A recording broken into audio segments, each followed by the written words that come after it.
He forgot to hang up, that's all. Just one missed click, and I heard everything. I used to believe betrayal had a sound. A slammed door. The silence after a cruel sentence. But when it finally came for me, it slipped in like a whisper, nestled between the rustle of a purse and the soft clink of car keys. That evening had been like any other since Ellen passed.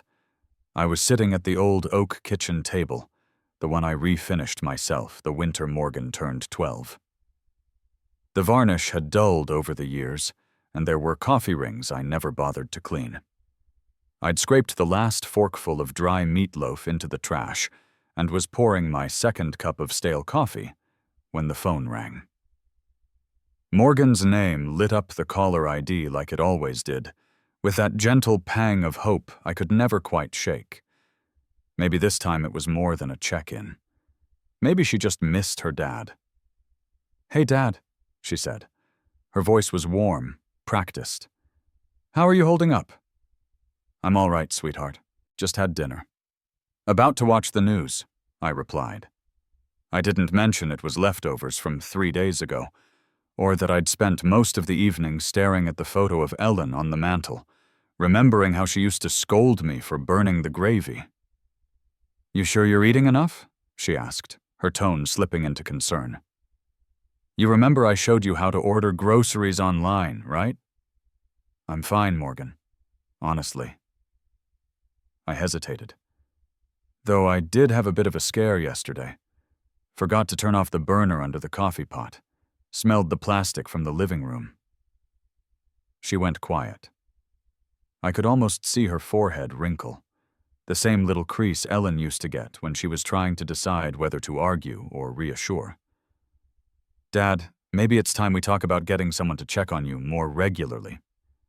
"Chase thinks I'm managing fine," I said casually. "How's your conference going? Phoenix this time, right?" She laughed, light, distracted. "Yeah, Chase is handling most of the client stuff. I'm just smiling through hours of digital marketing buzzwords. The usual. Listen, I've got to run. We've got dinner with some investors." "Of course," I said. "I love you, Morgan." "Love you too, Dad. Take care of yourself, okay?" There was a click, and then she didn't hang up. I almost placed the receiver back on its cradle when I heard her voice again. Lower this time. Unfiltered. "Jeremy, you see how he's deteriorating? He forgot to turn off the stove. What if he burns the house down?" Jeremy's voice came through next, sharper, colder than I'd ever heard it in person. "It's time, Morgan. He's a burden, and you know it. That house is worth nearly $900,000 in today's market. We could get a place in Boulder, the one with the mountain view." My hand froze on the receiver. Ice spread from my chest to my fingertips. Morgan laughed. "You should have seen him tonight. So grateful I called. He has no idea. The longer we wait, the more confused he'll get. We should move while he still trusts us." I did not hang up. I did not speak. I sat there, listening, my ears filled with the sounds of my daughter's betrayal and the slow tick of the grandfather clock in the hallway, the one Ellen gave me on our 15th anniversary. The phone slipped from my hand, landing on the hardwood floor with a hollow thud. The floorboards groaned under the weight of everything I didn't say. I sat still in the silence, my eyes drawn to the photo on the mantel. Ellen smiled at me in that picture, the same smile she wore the day we finished this house. It had taken 2 years of nights and weekends, and a second mortgage we barely paid off in time. But we built it. We built all of it, for Morgan. And now she was planning to sell it out from under me, like I was just one more dusty old fixture in the corner. I stared at Ellen's face. Her eyes were too knowing. "They think I'm confused, Ellen. They think I'm grateful. I don't know how long I sat there. Maybe an hour. Maybe the whole night." The coffee turned cold beside me. The lights outside the window shifted as the neighbors went to bed, their porch lights flickering off one by one. The walls of the house began to feel like they were listening, too. Like they had heard her. I rose slowly from my chair. My knees creaked, my back ached, but my mind was clearer than it had been in months. I walked to the den, flicked on the desk lamp, and pulled open the bottom drawer. It stuck a little. It always did. I reached in and found the file folder Ellen had labeled in her neat handwriting. Important documents. Inside were 25 years of sacrifice. Tuition bills. Bank statements. Receipts for Morgan's wedding. Co-signed loan forms for her first car. And the deed to the house. Ellen always said, "You never know when you might need proof of what you've done for someone." I carried the folder back to the kitchen table and spread everything out like a war map. The evidence was all there. Every dollar, every choice, every promise kept. I thought of the night Morgan came home crying because Chase had lost his job. They'd moved in with me for 6 months, just until they got on their feet. I paid the extra electricity, the groceries, the heating bills. They never paid a dime in rent. And when they left behind empty wine bottles and thank you notes. I thought of the steakhouse dinner I paid for last month, when Morgan had her work promotion. $200 gone in the blink of an eye because you deserve to celebrate, Dad. That money had been my emergency fund. They were already counting the house, already spending the money, already planning the sale like I was gone. But I wasn't gone. Not yet. I stood and walked upstairs to the bedroom I hadn't touched since Ellen died. Her nightstand was still cluttered with her glasses, her prayer book, her half-read novel. I sat on the bed, my side creaking beneath me, and pulled open the drawer where we kept the what-if papers. Insurance, the original deed, and one business card I'd never thrown away. Todd Mason. Real estate attorney. Ellen had insisted we talk to him after her diagnosis. "Just in case," she'd said. "I want you protected." Well, Ellen, it's time. I picked up the card and ran my thumb over the embossed lettering. That was the night I decided not to wait for them to take my home. I'd give it away before they got the chance. They see square footage. I see scraped knuckles, drywall dust, and nights Ellen brought me lemonade while I laid the subfloor. The early morning sun filtered through the blinds, throwing soft slats of light across the living room floor. Dust hung in the air like gold. I moved slowly through the house, taking in the weight of what we had built. Every wall, every nail, every corner held echoes of my life with Ellen. Our dreams, our battles, our sacrifices. This wasn't just lumber and drywall. It was 25 years of love, bent knees and calloused hands.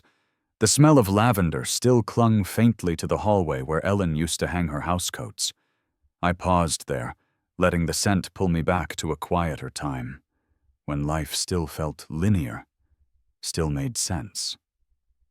Before the phone call, before the cracks appeared beneath the surface.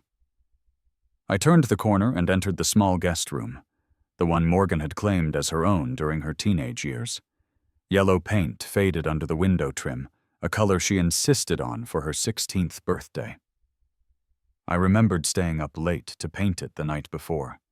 Brush in one hand, cup of black coffee in the other, so she'd wake up to her perfect room. She squealed the next morning, wrapped her arms around me, said I was the best dad in the world. She had no memory of that now.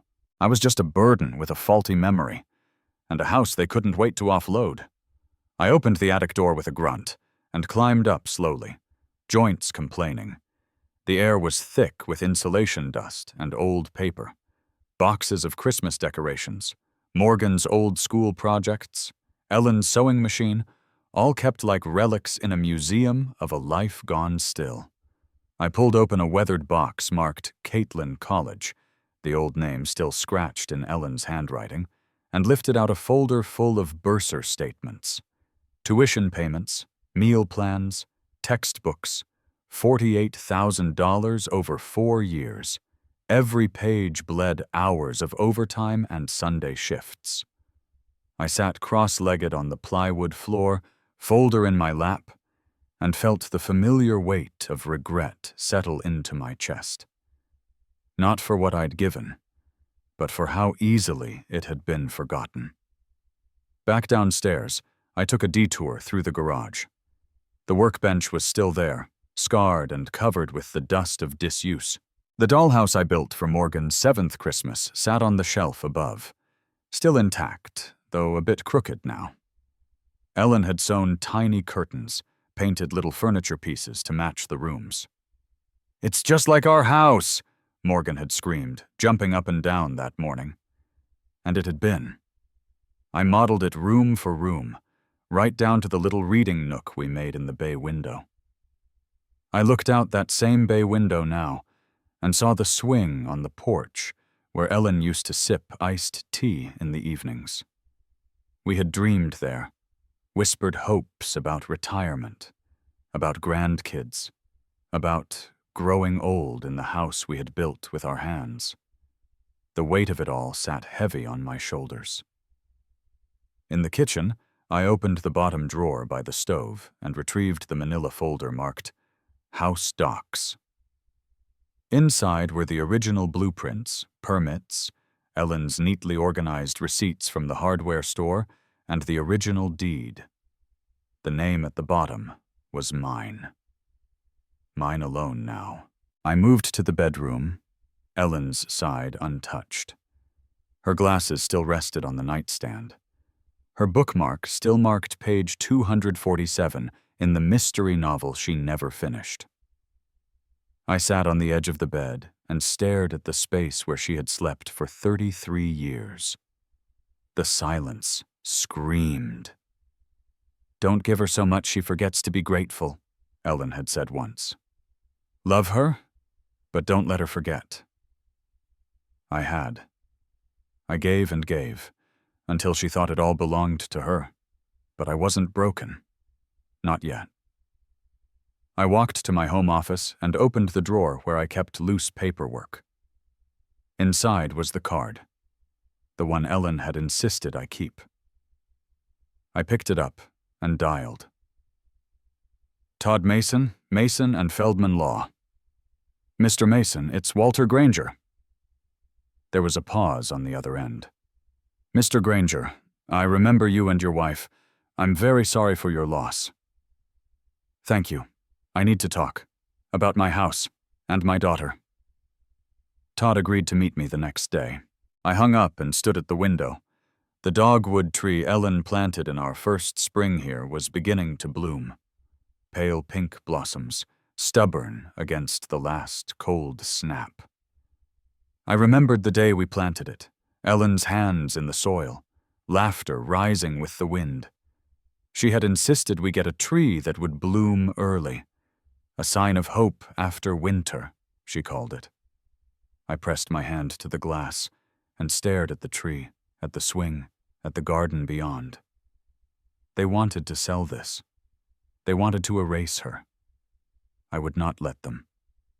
The next morning, I dressed in my best suit, not the one I wore to Ellen's funeral. That one still held too much grief. I chose the navy suit, the one she bought me for Morgan's college graduation. The drive to Todd's office was quiet. Just me and the hum of the tires, and the weight of a decision I'd already made. Todd's office sat above a florist shop downtown. No marble lobby, no gold trim. Just plain carpet, real wood furniture, and a faint scent of chrysanthemums. "Mr. Granger," Todd greeted, rising from behind his desk. "Please, come in." He poured us both a cup of black coffee, and I told him everything. The call, the plan, the house, my wife, my daughter. He listened without interruption, only nodding now and then, jotting something on his legal pad. "They have no legal claim," he said when I finished. "You're the sole title holder. If you choose to sell, it's your right. They can't stop you, and they can't force you into care either, not without a legal evaluation or power of attorney. Relief flooded me. Not warm, but sharp, like a release valve opening. Can it happen quickly? I asked. He leaned back, steepling his fingers. In this market? Very, especially with the condition you've described. I looked him in the eye. Then I want to sell. Quietly. Immediately. He nodded once. We'll start with an agent. I know a few. Fast closers. But Mr. Granger, he paused. Once this is done, there's no going back. I thought of Ellen's face, the sound of Morgan laughing about me being confused, the ache in my back from carrying a family that now wanted to put me away like an old sofa. I know exactly what I'm doing. I drove home slower than usual. The sun was high by then, warm on the windshield. At a red light, I reached into my wallet and slid out a business card Todd had handed me. Brian Connor, Realtor, fast sales, trusted by families for over 20 years. I parked in my driveway and stared at the house. The siding I repaired myself last summer. The porch steps I rebuilt after a bad winter storm. The house still looked proud, solid, worthy of standing a few more decades, but it wouldn't stand for them. I went inside, opened my laptop, and typed in Brian's number. The call rang once, twice, then picked up. Brian Connor, how can I help you today? I cleared my throat. This is Walter Granger. I'd like to talk about selling my house. The man who'd built this house with his own hands just heard his daughter plan to sell it behind his back. You built it? That's better than most of the junk I see in this market, Mr. Granger. We could have this sold in days. The voice on the phone carried a casual kind of confidence, the kind you only earn after closing hundreds of deals. It wasn't arrogance, it was certainty. And in that moment, I needed someone certain. I needed someone who didn't see a lonely old man or a confused parent. I needed someone who saw value. That morning, for the first time in weeks, I felt like something more than a burden. I thought of Ellen again, sitting cross-legged on the living room floor, sorting receipts by date and color-coded by expense type. Plan for the worst, she used to say, but do it with grace. She would have liked Brian Connor. Direct, no frills, professional. The kind of man who shook your hand and meant it. Brian arrived at 3:00 p.m., sharp. I appreciated that. I'd spent the hours before his arrival cleaning every surface with Ellen's favorite lemon-scented polish. I even vacuumed the corners behind the TV, where dust had settled like grief. I didn't know what kind of first impression I wanted to make, but I knew I didn't want pity. He stepped through the front door, notepad in one hand, tablet in the other. Tall, mid-40s, dressed in a slate-gray suit that told me he worked with moneyed clients, but not so polished he looked out of place in a working man's home. His eyes scanned the entryway. "This is original oak?" he asked, gesturing at the hardwood beneath his feet. I nodded. Installed it myself. Took 3 weekends and a sore back to get it right. "It's beautiful," he said, kneeling slightly to run his hand along the grain. "You just don't see this kind of care anymore." I watched as he moved through the house, not saying much, just observing. He tapped the window frames, peeked under the kitchen sink, opened and closed cabinet doors with a quick rhythm. He paused longest in the bay window Ellen loved. "This was added after the initial build?" he asked. "I built it for my wife," I said. "She loved to read in the afternoons. Wanted sunlight." He looked back at me then, not as a client, but as a man. She had good taste. He moved to the dining room and gestured toward the archway. "Load-bearing?" "Used to be, Replaced it with a beam when we opened the floor plan. Ellen wanted Christmas to feel less cramped. His brows lifted, impressed. You do this kind of work professionally? Retired construction engineer. Spent 30 years building things I didn't live in. This was my legacy. He paused, as if weighing something. Then let's make sure it ends up in the right hands, and gets you what it's worth. We sat at the kitchen table, the one where I'd paid bills, wrapped Christmas gifts, and once taught Morgan how to balance a checkbook. Brian pulled out his tablet, bringing up comps in the area. Photos of other homes flashed across the screen, some newer, some fancier, but none as cared for. Similar properties have been going for between $850,000 and $920,000, he said. But yours? With the custom work and condition? I'd say we listed $890,000. That puts us right in the sweet spot for cash buyers. The number knocked the breath out of me for a second. Ellen had guessed maybe $700,000 back in the day. I'd never imagined it would grow to this, $890,000. Cash buyers? I asked. He nodded. Investment groups mostly, looking for turnkey properties in stable neighborhoods. No contingencies. They move fast, sometimes 10 days or less from listing to close. I tapped the table slowly.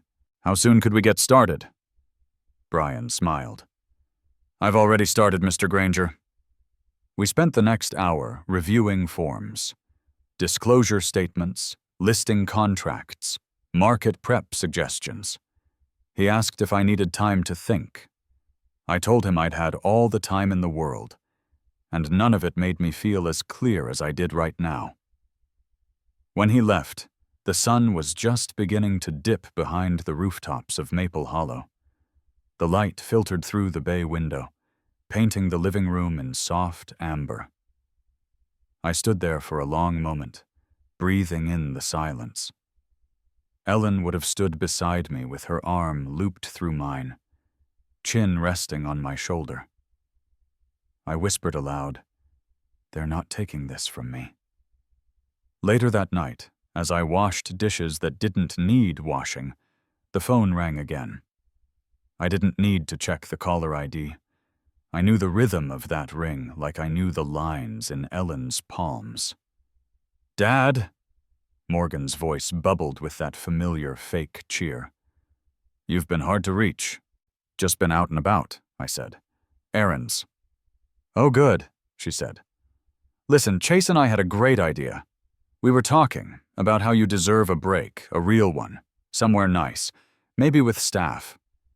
"Like a vacation?" I asked, playing dumb. "Exactly," she lied. "We found this place. It's a senior resort, basically. Private, calm, with a medical team on site. Just in case, you wouldn't need to worry about a thing." "Sounds fancy," I murmured, staring out the window. "Bet it's expensive." "Well, we've been thinking about making some changes, too," she continued. "Maybe selling the house, eventually. Just something we're considering. But only if you're ready, of course." There it was, the rehearsed transition, the manipulation softened by a tone she thought would still fool me.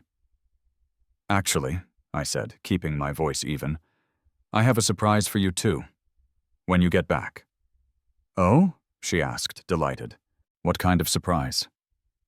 I looked around the house, my house, and felt the burn of satisfaction in my chest. "It's something I've been working on since our last conversation. I think you'll be very surprised." She laughed, already imagining I'd arranged to make their job easier. "You're the sweetest, Dad." Sweet. That was the word she used. We ended the call politely, like strangers would. I walked to the kitchen, opened the drawer with my spare keys, and tossed the old set into the trash. I'd already scheduled the locksmith for the next day. Tomorrow, I'd meet with Brian again. And by the time they got back from Phoenix, everything would be gone, including me. Their keys wouldn't work. That was the point. By Friday afternoon, the locks were already changed. The new ones were modern, silver, not as charming as the old brass Ellen had picked out, but sharp, precise. They clicked differently, too. A different sound. A final one. Every piece of it had been intentional. I'd watched the locksmith work from my front step, arms crossed, pretending to check the mailbox as Eddie swapped out the heart of the home. Silently, efficiently, without a single question. He was in his 50s, like me, with a tired look in his eyes that said he'd seen every kind of family drama this job could offer. "Security issue?" he asked, while screwing in the new deadbolt. "Something like that," I replied. He nodded. "New ownership?" I didn't answer right away. "Just making sure things are settled." He didn't press. When he handed me the 3 new keys, I held them like a badge. Something about that moment, the chill in the air, the quiet creak of the old porch under my boots, made it feel like I was walking into the final act of a play I never auditioned for, but was born to perform. That night, I slept in a room I hadn't seen before, my new apartment at Sunset Ridge. The walls were bare, the furniture functional, and the air smelled faintly of carpet glue and fresh paint. But the window let in golden morning light, and there was enough silence to think. I laid Ellen's photo on the nightstand and unpacked only what I needed. Her jewelry box, my old files, the novel she never finished, still marked at page 247. The rest I had left behind. Brian had moved fast, faster than I'd expected. By Tuesday, the inspection was complete. The investment group made a cash offer, no contingencies. $890,000, clean. Todd handled the legal documents, and by Thursday, we signed the contracts at a small title office near K-Fax Avenue. The wire transfer would go through by end of day Friday, and then the house would no longer be mine. When I left the title office, Brian clapped me on the back like we'd just won a marathon. "You did the right thing," he said. I looked at the paper in my hands. Confirmation of a wire transfer, $886,000 after closing costs. "I did the necessary thing," I replied. That afternoon, I went back to the house for the last time. I still had access, technically, 30 days after closing, but I knew I wouldn't be back. I parked in the garage and stepped inside through the door Ellen used to enter after every grocery run, her arms always too full with paper bags, and her mind always 3 steps ahead. The house was quiet. They'd already started leaving things around the place. Morgan's coat on the banister, Chase's coffee mug in the sink. They treated my home like their personal storage unit, like a future already claimed. I stood in the kitchen and looked around. The granite countertops, the cabinets I'd installed, the window with the small crack from the time Morgan dropped her snow globe in 2nd grade. It was all still there, but it didn't feel like mine anymore. It felt like a memory someone else was about to repaint. I pulled out the small box I'd brought from the apartment and set up the final piece. A wireless camera disguised as a phone charger, plugged in beneath the hallway light. It faced the entryway perfectly. Through the app on my phone, I could already see the frame, the front door, the mat, the spot where I would leave the envelope. The note was already written. 3 drafts, each one calmer than the last. The final version was honest, clear, and devastating. Dear Morgan and Chase, if you are reading this, it means my plan worked perfectly. I folded the letter carefully and slid it into a white envelope. On the front, I wrote their names in clean block letters. No flair, just fact. I taped it at eye level to the inside of the door. The last thing they'd see before even stepping inside. Before I left, I walked room by room. Not to say goodbye, but to remind myself of what I'd built, what they thought they could erase. In the living room, I stood at the fireplace and touched the mantle Ellen and I had stained together. That same summer, we ran out of money, but never ran out of plans. I knelt at the baseboard and ran my fingers along the seam I'd hidden after fixing a burst pipe during Morgan's junior year. She never even noticed. She'd just flipped on the heat and asked why the floor was wet. Upstairs, I opened the linen closet. Ellen's sachets still scented the air. Lavender. I closed my eyes, inhaled deeply, and felt the ache soften into something steadier. I stood for a long time at the bay window. The late afternoon light poured through, softening the shadows. I imagined Ellen sitting there, book in her lap, glasses sliding down her nose. "I hope you'd understand," I whispered to the empty cushion. Then I turned and left.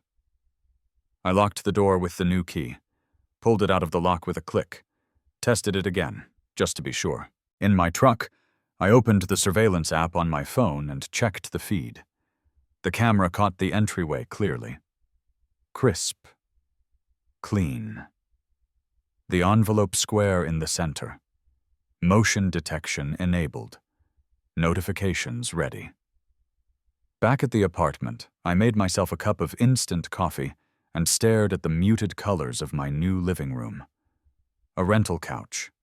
A standard-issue table. No memories here, but no expectations either. That night, I didn't toss and turn. I didn't dream of family dinners or whispered plans. I dreamt of silence. And when I woke in the morning, the sun was rising, and the camera feed showed an empty doorway, untouched. They were coming home today. Tomorrow they'd come home to their inheritance and find a door that didn't know them anymore. They pulled into the driveway, smiling like winners. But they were about to lose everything. The camera feed on my phone lit up just after 5:15 in the afternoon. The motion alert blinked across the screen. I set down my coffee, heart steady, eyes focused, and tapped to open the live view. There it was. My old driveway. The same cracked pavement I'd patched 3 times. The flower bed Ellen once planted, now overgrown. And the black SUV I knew too well easing into the space like it still belonged to them. Morgan stepped out first, sunglasses perched on her head, hair tied back the same way Ellen used to wear it in the garden. She looked relaxed, even smug. Chase followed from the driver's side, pulling 2 suitcases from the trunk, dressed in the kind of button-down that tried too hard to say successful. I leaned back in my chair at the apartment, the phone screen tilted toward me, and watched. They approached the front door like owners, like inheritors. Chase set the suitcases down on the porch. Morgan rummaged through her purse for the familiar brass key. She slipped it into the lock. Turned. Nothing. She frowned. Turned it again. Again. Nothing. Chase watched from the steps, arms crossed. "Problem?" "It's not turning," she muttered, rattling the doorknob. Did he lock it from the inside?" Chase came up beside her. "Let me try." He took the key and gave it a firm twist. The bolt didn't budge. His expression shifted. The casual confidence in his jawline hardened into something tighter. "They changed the locks," he said. "What?" Morgan stepped back. "That can't be right. He doesn't even know a locksmith." "He didn't need to," Chase said, his voice flat now. "He had time." They tried the back door next. The camera didn't catch it, but I imagined the same struggle, the same confusion growing by the minute. They returned within 5 minutes, Chase's face red, Morgan visibly shaking. "What the hell is going on?" she said. That was when they saw it, the white envelope taped to the front door. Morgan's name, Chase's name, written clearly. She froze, then pulled it off the door with trembling fingers. I zoomed in on the feed. watching her lips move as she read the words I had written days before. Chase read over her shoulder. I didn't need audio to understand what came next. Morgan's face twisted first into confusion, then disbelief. Her mouth dropped open. Chase grabbed the letter, scanned it again, then lowered it slowly like it was a loaded weapon. "He sold the house," she said, voice barely audible. "What?" "He sold the house," she repeated, louder now. "He sold it. For cash." Chase blinked. "That's impossible." "No, it's not. It's what the letter says." Their voices rose, carried faintly through the camera mic. The shock was real now, panic seeping in. I watched Morgan pace the porch, one hand pressed to her temple. Chase leaned on the railing, gripping it hard. "This has to be illegal. He can't just do that." "Yes, he can," Morgan snapped. "It's in his name. He owned it. We never—" Her voice broke off. They stared at each other in the kind of silence that only comes when a plan dies mid-breath. And then it started. "You said he was ready," Chase spat.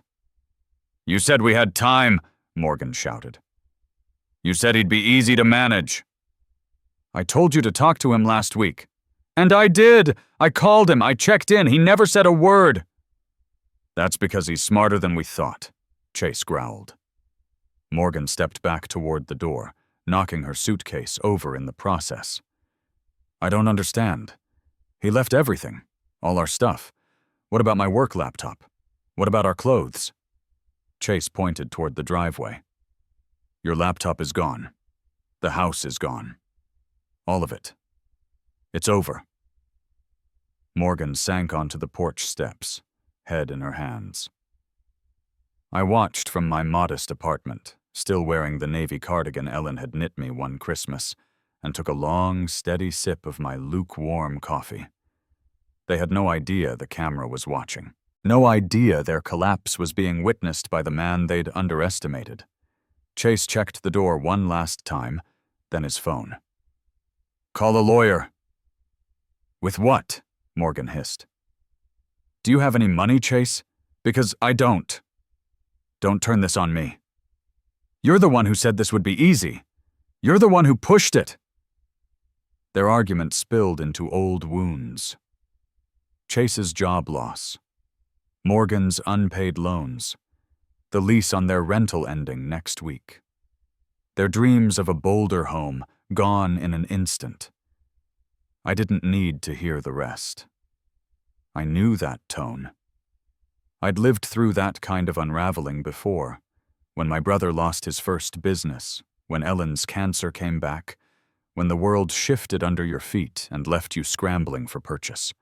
Only this time, it wasn't illness or tragedy. It was justice.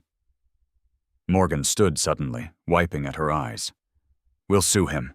We'll sue for elder abuse," Chase scoffed. "You want to explain to a judge how we tried to shove your dad into a nursing home and steal his property? He tricked us." "No," Chase said. "He beat us." She stared at him, broken, hollowed out by the words. Then, as if by some desperate instinct, she pulled out her phone and dialed. The landline.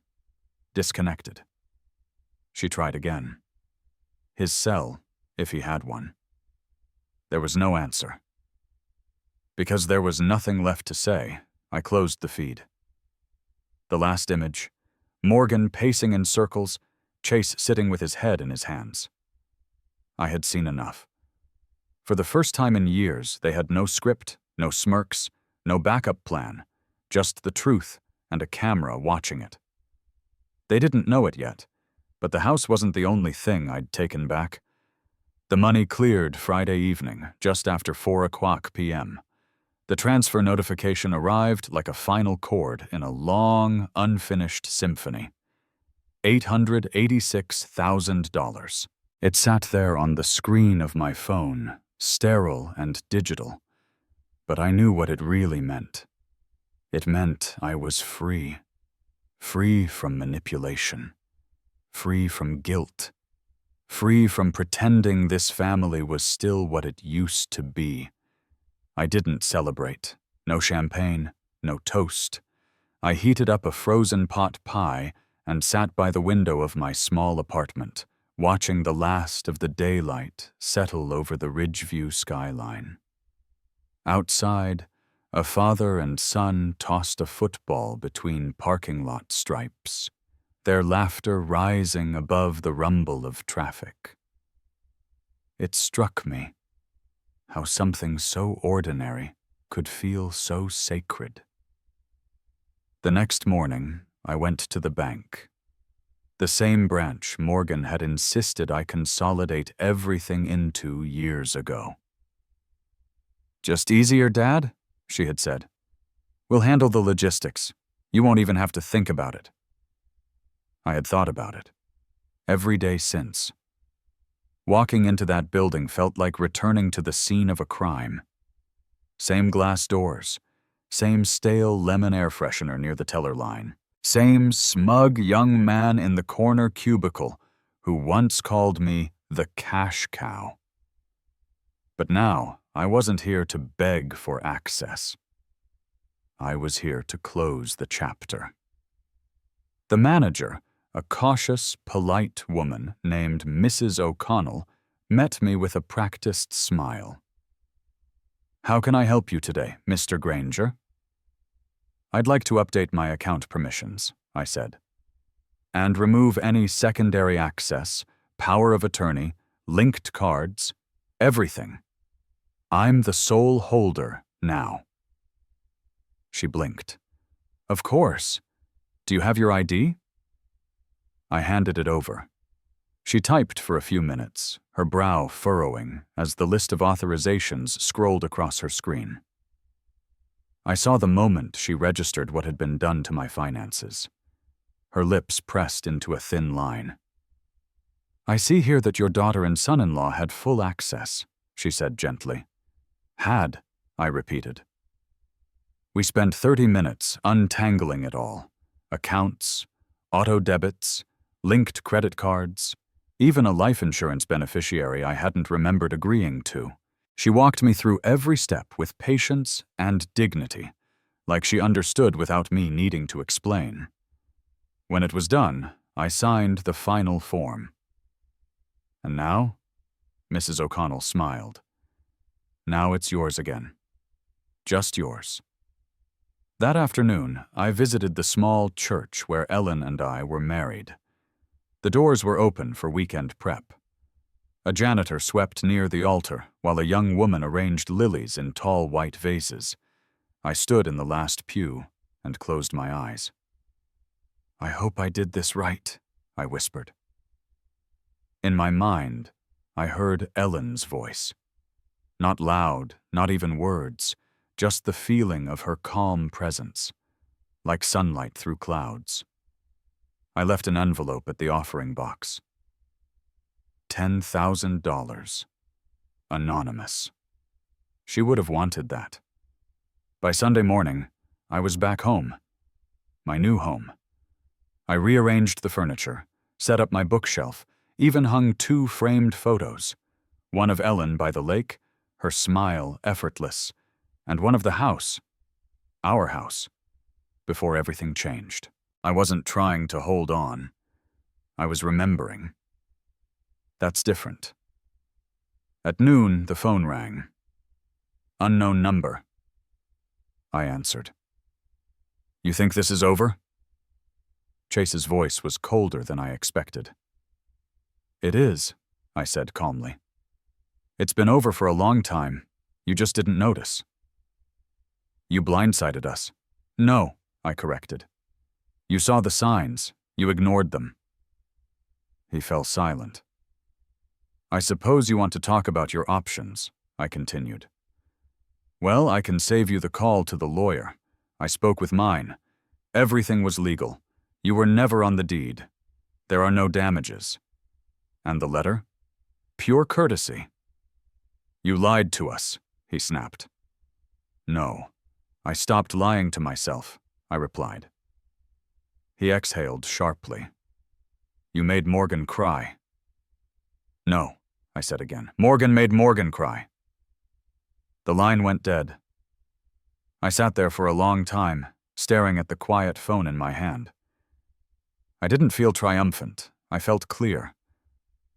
That evening I made a list, not of regrets, of dreams. Small ones. Fix the old model train. Refinish Ellen's cedar chest. Take a drive through Blue Ridge Parkway before winter. The life ahead of me wasn't long, but it was mine again. Mine in every way. At dawn, I stepped outside with a cup of strong coffee and a folded newspaper. My neighbor waved from across the way. Mrs. Henderson, a retired teacher who always wore mismatched socks. "You settling in all right?" she called. "Better than I thought," I replied. "Good," she said. "You look lighter." I smiled. "I feel lighter." And then, just as I turned to head back inside, the mailman pulled up and handed me a manila envelope. No return address. I opened it slowly. Inside, a single-page document. And on it, a signature that didn't belong to me. A transfer. Dated 6 months ago. A savings account I didn't remember. And my daughter's name underneath it. That's when I realized I wasn't done yet.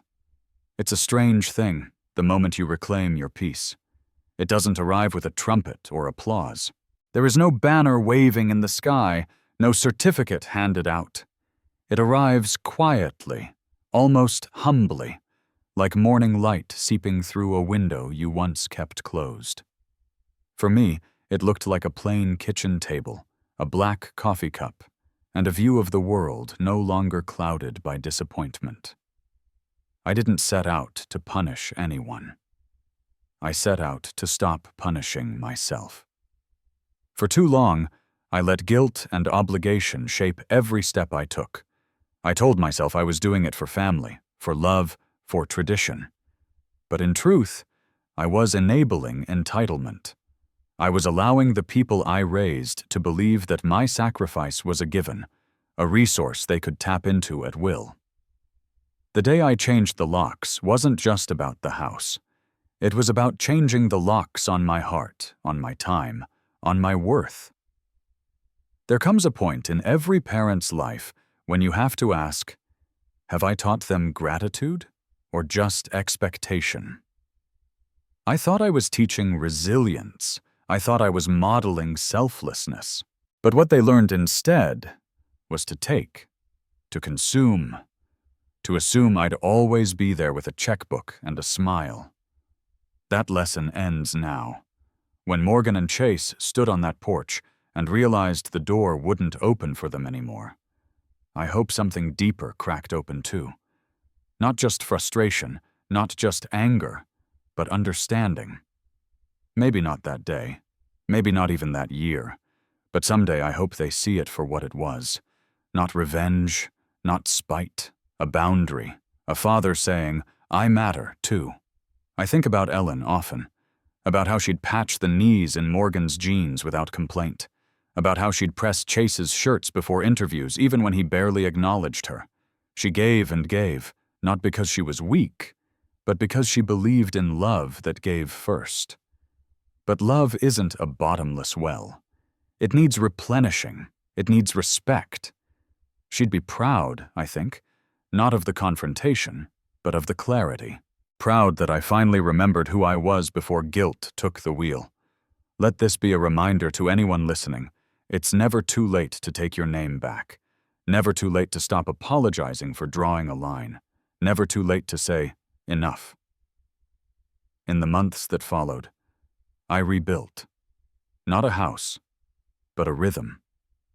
A small garden on the balcony, a Thursday morning coffee club with a few retirees at the diner. A call to an old friend I hadn't spoken to in years, just to say hello. I found myself again in quiet corners, in cheap paperback novels, in sunrises without obligation. There were lonely days, yes. Moments where the silence roared louder than any holiday dinner ever had. But even those silences had honesty. I'd rather sit alone in peace than be surrounded by voices that only know me as a wallet, not a person. And to those still sitting at tables where their value is measured in dollars, let me tell you, you don't owe your dignity to anyone, not even your children. Respect isn't inherited. It's earned. And if someone forgets what you've given them, then maybe it's time they learn what it's like to live without it. I didn't do this because I stopped loving them. I did it because I finally started loving myself. They thought they were inheriting a house. What they never expected was that I would reclaim my voice, my power, and my peace. And when that envelope arrived, the one they never saw coming, it wasn't just a letter, it was liberation. Let this story be your permission slip. To say no. To stop being taken for granted. To start living, not surviving. And if you're still waiting for a thank you that never came, maybe it's time to write your own, because dignity doesn't knock. You have to open the door yourself. My philosophy remains, family isn't blood, it's respect. If you felt seen by this story, leave a number 1 in the comments. And if you're ready to hear the next story of justice and dignity, subscribe to our channel. You belong here. You've earned your seat at the table.